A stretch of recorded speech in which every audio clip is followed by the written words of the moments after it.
অনন্ত জীবনের গান গাই।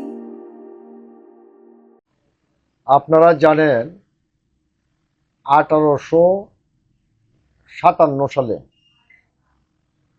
একটি ব্রিটিশ বিরোধী আন্দোলন হয়েছিল, একটা বিদ্রোহ হয়েছিল। সেই বিদ্রোহের নাম হচ্ছে সিপাহী বিদ্রোহ। এটা হয়েছিল যে 1757 সালে নবাব সিরাজউদ্দৌলার পতনের 100 বছর পরে, এবং এই বিদ্রোহটা হয়েছিল 1857 সালে। সিপাহীরা এই বিদ্রোহটা করেছিলেন। এই বিদ্রোহের মধ্যে যথেষ্টভাবে ইন্ধন দিয়েছিলেন আমাদের দেশের আলেম উলামারা। কারণ এনফিল্ড নামে একটা রাইফেলের কার্তুজ থেকে এই বিদ্রোহের বার্তা ছড়ায়। বলা হয়েছিল এই কার্তুজে গরুর মাংস, গরুর চর্বি এবং শূকরের চর্বি ব্যবহার করা হয়। সুতরাং মুসলমানরা এটা দাঁত দিয়ে ছিঁড়ে যদি কার্তুজ ব্যবহার করে তাহলে তার ঈমান থাকবে না। আবার হিন্দুদের মধ্যে চিন্তা ছিল যে যেহেতু গরুর চর্বি দিয়ে এটা তৈরি করা হয় তাহলে তাদের ধর্ম থাকবে না। ফলে হিন্দু মুসলিম উভয় সৈনিকরাই ইংরেজদের বিরুদ্ধে বিদ্রোহ করেছে। এই বিদ্রোহের 10 বছর পরে 1866 সালে 30শে মে ভারতের দেওবন্দ নামক স্থানে দারুল উলুম দেওবন্দ নামে একটা প্রতিষ্ঠান দাঁড় করায় এই দেশের আলেম উলামারা। সেই আলেম উলামারা কারা? সুন্নি মতাবলম্বী, সুন্নি ইসলামের মতাবলম্বী আলেমরা। এই জন্যই এখান থেকে যারা পড়াশোনা করেছেন তাদেরকে আমরা বলি দেওবন্দি আলেম। এই দেওবন্দি আলেমরা তাদের যে আন্দোলনটা, সেই আন্দোলনটা হচ্ছে সুন্নি ইসলামের পুনর্জাগরণ। এবং সেই সুন্নি ইসলামের পুনর্জাগরণ ঘটাইতে গিয়া তারা কিছু আকীদাগত বিষয় সামনে এনেছেন। এর মধ্যে আমাদের যে মূল আকীদাগুলি তো আছেই, তার মধ্যে কোরআন এবং হাদিসের আলোকে শিরক পরিহার করে জীবন নির্বাহ করা। এবং তারা তাসাউফে বিশ্বাস করতেন, অর্থাৎ আধ্যাত্মিকতায়, অর্থাৎ সুফিবাদে। এই দেওবন্দিরা তাদের যে আকীদাগত বিষয়ে তারা কোরআন এবং হাদিসের আলোকে তারা চিন্তা করেন এবং এইভাবেই জীবন নির্বাহ করার চিন্তা করেন। এটা একটা মধ্যপন্থী ধারণা। এই মধ্যপন্থী ধারণার মধ্যে সুন্নিদের মধ্যে ঐক্য প্রতিষ্ঠা করাই ছিল দেওবন্দীদের উদ্দেশ্য। দেওবন্দীদের মধ্যে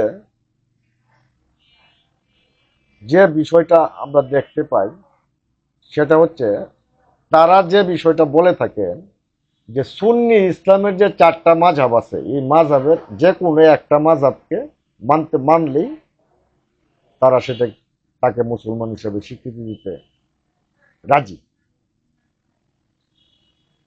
আবার সুফিবাদে যে ধারা আছে, চিস্তিয়া, কাদেরিয়া, নকশবন্দিয়া, সুরারদিয়া, এই 4টা তরিকা, এই 4টা তরিকার কেউ এই দেওবন্দীরা স্বীকৃতি দেন।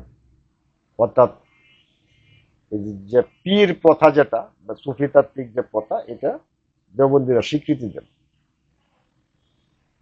তো সেই হিসাবে যে খাজা মঈনুদ্দিন চিশতি রহমতুল্লাহ, তিনিও এই দেওবন্দি আকীদাগতদের শ্রদ্ধেয় ব্যক্তি। যারা দেওবন্দি আকীদাকে বিশ্বাস করেন তাদের শ্রদ্ধেয় ব্যক্তি কিন্তু খাজা মঈনুদ্দিন চিশতি রহমতুল্লাহ। যাই হোক, এই দেওবন্দীদের প্রধানতম শত্রু হইল এই যে যারা লা মাযহাব, অর্থাৎ কোনো মাযহাব মানে না, শুধু বলে যে কোরআন আর হাদিস এগুলি নিয়েই আমরা থাকবো, কোনো মাযহাবের অনুসরণ করব না। এই দেওবন্দিরা তাদেরকে পছন্দ করে না, এখানে একটা বিভেদ আছে। আমাদের দেশে এই যে লামাযাব যারা, তাদেরকে বলা হয় আলে হাদিস। কিন্তু একটা বিবর্তন ঘটে গেছে এর মধ্যে, আমি এটা নিয়ে আজকে কথা বলতে চাই। এই বিবর্তনটা কি? এই দেওবন্দি আলেমগণ তারা সুন্নি ইসলামের পুনর্জাগরণ ঘটাইতে গিয়ে যে দেওবন্দ নামক স্থানে যে মাদ্রাসা প্রতিষ্ঠা করছিলেন, সেখানে কোরআন এবং হাদিস ব্যাপকভাবে অধ্যয়ন করার ব্যবস্থা রেখেছিলেন এবং তাদের শাখা প্রশাখা সারা উপমহাদেশ জুড়ে ছড়িয়ে পড়েছিল। তাই সেই আকিদারেই আজকে আমাদের দেখেন যে চট্টগ্রামে সর্ববৃহৎ মাদ্রাসা হাটহাজারী মাদ্রাসা, এটা দেওবন্দের একটা শাখা, ওই ওই তরিকার।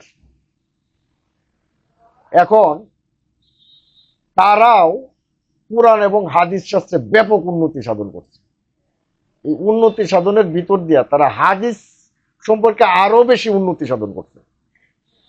অর্থাৎ আমরা হাদিস পর্যালোচনা করলে দেখি যে 43 লক্ষ হাদিস সংগৃহীত হয়েছিল, এর মধ্যে 6.5 লক্ষ হাদিসকে সহিহ হাদিস বলা হয়। এর মধ্যে এইগুলি সবগুলি যদি আমরা গবেষণা করি তাহলে আমাদের আর এইটা একটা মহাসাগর। এই হাদিস চর্চা করতে করতে এই দেওবন্দি আলেমরা এখন আলে হাদিস হয়ে যেতেছে। ওই যে সুফিবাদের যে আত্মশুদ্ধির পথ আর চার মাযহাবের যে বিষয়টা, আর একটা বিষয় হচ্ছে ওই যে 4টা তরিকার যে তাদেরকে স্বীকৃতি প্রদান, এটাকে তারা এখন আর মানতেছেন না। আমি আসলে যে বিষয়টা বলতে চাচ্ছি, সুন্নি পুনর্জাগরণের জন্য যে ভিত্তির উপর দেওবন্দি আলেমরা দাঁড়িয়ে এটা তৈরি করছিলেন, আস্তে আস্তে কোরআনের চেয়ে হাদিস বেশি চর্চা করতে করতে তারা নিজেরাও ওই যে ওয়াহাবি এবং যে লামাযহাব মতাদর্শের সাথে মিশে যাচ্ছে, নিজের অজান্তে সাথে। অর্থাৎ নিজের যে প্রকৃত যে ঐতিহ্য সেটা তারা ধরে রাখতে পারছেন না বলে আমার মনে হয়। যে কারণে দিন দিন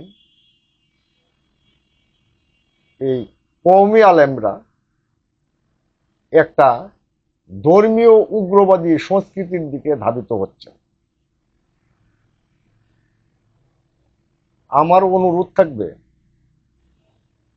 যে আলেম উলামাগণ তারা যেন নিজের সত্তা, আল্লাহর একত্ববাদ, ইসলামে শরিয়া এবং আমাদের নবীর যে সিরাত, এই বিষয়গুলিকে বিবেচনায় নিয়ে তারা ভবিষ্যৎ পথ চলবেন এবং এই দেশকে উগ্রবাদের হাত থেকে রক্ষা করবেন।